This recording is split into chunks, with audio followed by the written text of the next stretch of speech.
ഹരേ കൃഷ്ണ. ഇനി നമുക്ക് 21ാമത്തെ ശ്ലോകം നോക്കാം.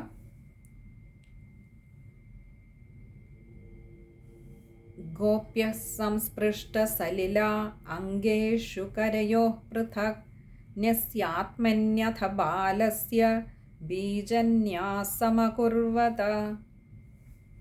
നമുക്കിനി അതിലെ പദങ്ങളുടെ അർത്ഥം നോക്കാം. ഗോപ്യഃ, ഗോപ്യഃ എന്നാൽ ഗോപസ്ത്രീകൾ. ഇവിടെ ഗോപസ്ത്രീകളാണല്ലോ നമ്മൾ കണ്ടിരുന്നത് അല്ലേ. ആ ഗോപികളാണ് ഓരോന്ന് ഭഗവാന്റെ ബാലരക്ഷയ്ക്കായിക്കൊണ്ട് ചെയ്തുകൊണ്ടിരിക്കുന്നത് അല്ലേ. അമ്മമാർ പരിഭ്രമിച്ച് നിൽക്കുമ്പോഴും, ആ യശോദാദേവിയും രോഹിണി ദേവിയും പരിഭ്രമിച്ച് നിൽക്കുമ്പോഴും ഗോപസ്ത്രീകൾ ആ മാതൃസ്ഥാനം ഏറ്റെടുത്തുകൊണ്ട് അവരാണ് ചെയ്തുകൊണ്ടിരിക്കുന്നത്. അപ്പോൾ ഇനി അവർ അടുത്തത് എന്താണ് ചെയ്തത് എന്നാണ് പറയുന്നത്.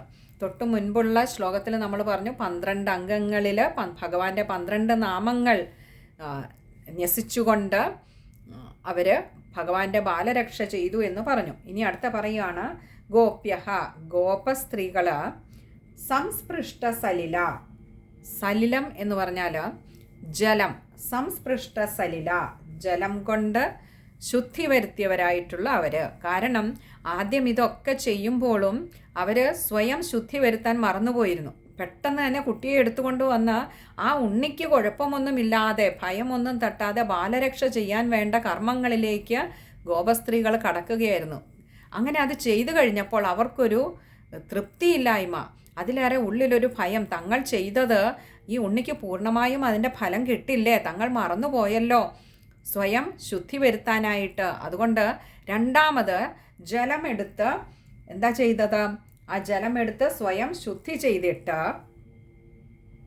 അംഗേഷു, അംഗേഷു എന്ന് പറഞ്ഞാൽ അവയവങ്ങളിൽ, കരയോഹോ കൈകളിലും, പൃഥക്, പൃഥക് എന്ന് പറഞ്ഞാൽ വെവ്വേറെ, ന്യസ്യ ആത്മന്യഥ, ന്യസ്യ ആത്മനി അഥ, ഇങ്ങനെ 3 വാക്കുകൾ ചേരുന്നതാണ് ന്യസ്യ ആത്മന്യഥ.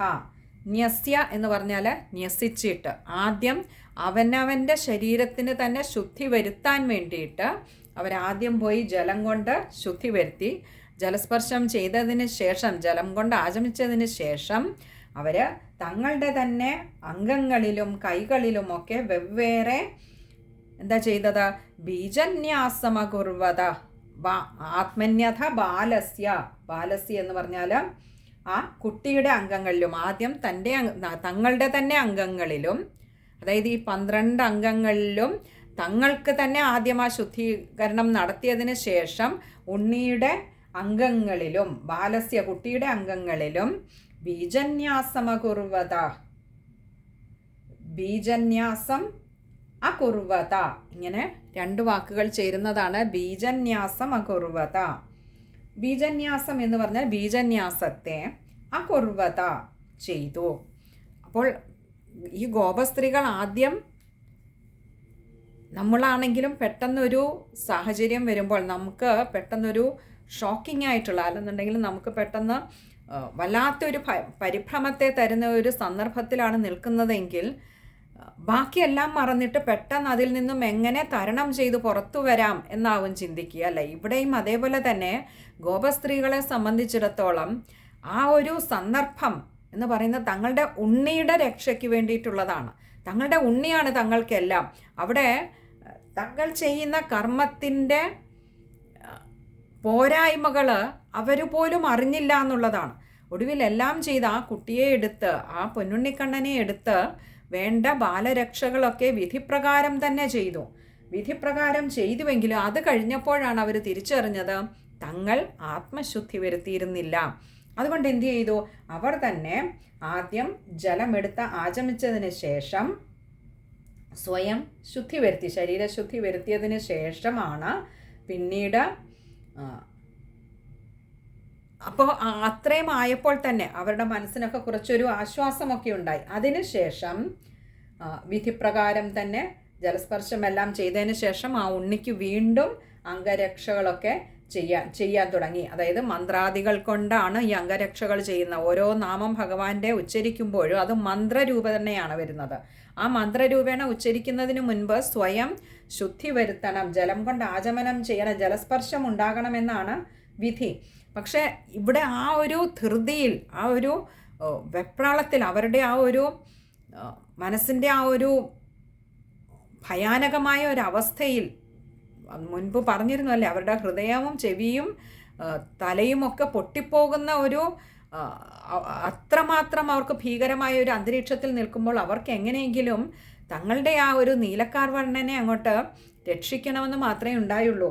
അതുകൊണ്ട് ആ തങ്ങൾക്ക് പറ്റിയ അബദ്ധം തിരിച്ചറിഞ്ഞപ്പോൾ രണ്ടാമത് അവരൊക്കെയും വീണ്ടും ഇതുപോലെയുള്ള ഉണ്ണിക്ക് വേണ്ട രക്ഷകളൊക്കെ, ബാലരക്ഷകളൊക്കെ ചെയ്തു. സ്വയം ആദ്യം ജലസ്പർശം ചെയ്ത് ശുദ്ധി നേടിയതിന് ശേഷം ഭഗവാന്റെ ഓരോരോ അംഗങ്ങളിലും, ആദ്യം തൻ്റെ അംഗങ്ങളിൽ തന്നെ ഇതാ ഓരോരോ നാമങ്ങൾ കൊണ്ട് അതിനെ ശുദ്ധി വരുത്തണം. അതിനുശേഷം അതേ നാമങ്ങൾ കൊണ്ട് ഉണ്ണിയുടെ ശരീരത്തിലെ ഓരോരോ അംഗങ്ങളെയും ശുദ്ധി വരുത്തണം. അതാണ് വിധി. അങ്ങനെ അവർ ചെയ്തു.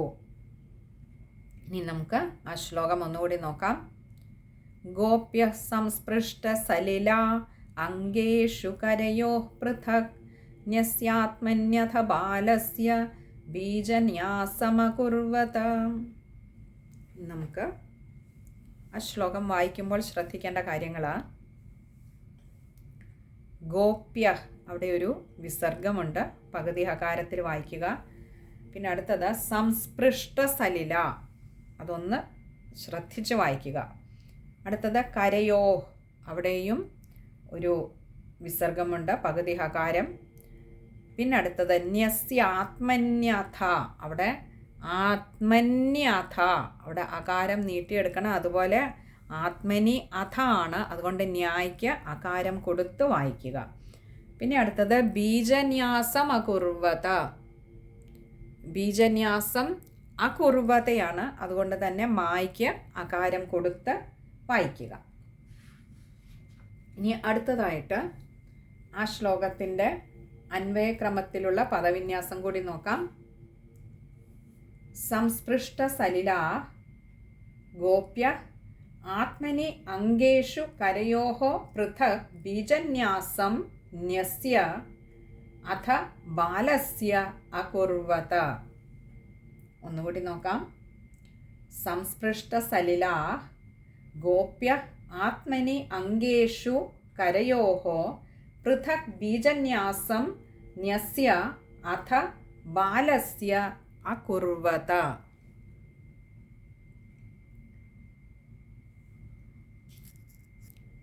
ഇവിടെ നമുക്ക് ഈ ഗോപസ്ത്രീകൾക്ക് പറ്റിയ ഈ ഒരു അബദ്ധത്തെ അല്ലെങ്കിൽ ഈ ഒരു പിഴവിനെ നമുക്ക് പിഴവായി കാണാൻ കഴിയില്ല. കാരണം അവർക്ക് വിധി അറിയാഞ്ഞിട്ടല്ല അവരാദ്യം സ്വന്തം ശുദ്ധി നടത്താതെ അവരുണ്ണിയുടെ ബാലരക്ഷ ചെയ്യാനായിട്ട് പുറപ്പെട്ടത്. പക്ഷേ ഇപ്പോൾ നമുക്കറിയാം, ഒരു മാതൃഹൃദയം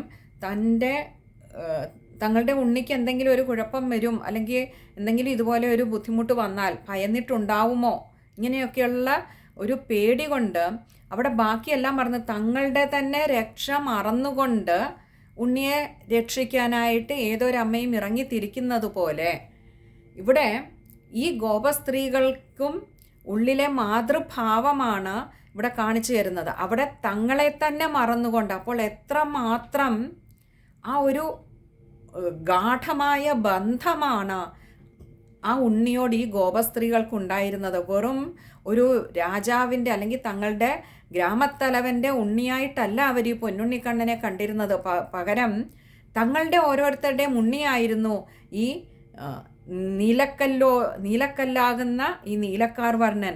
അപ്പോൾ അങ്ങനെയുള്ളത് കൊണ്ടാണ് അവർ ആദ്യം അതൊക്കെ തങ്ങൾക്ക് ആദ്യം ശുദ്ധി വരുത്തണമെന്നുള്ളത് മറന്നിട്ട് അവരാ ഉണ്ണിക്കണ്ണൻ്റെ അല്ലെങ്കിൽ തങ്ങളുടെ ആ ഒരു കാർവർണ്ണക്കണ്ണൻ്റെ ശുദ്ധിക്കായിക്കൊണ്ട്, ബാലാരിഷ്ടത നീങ്ങാനായിക്കൊണ്ട് ബാലരക്ഷ ചെയ്തതും ഒക്കെ ഇവിടെ നമ്മൾ തെറ്റിദ്ധരിക്കാം.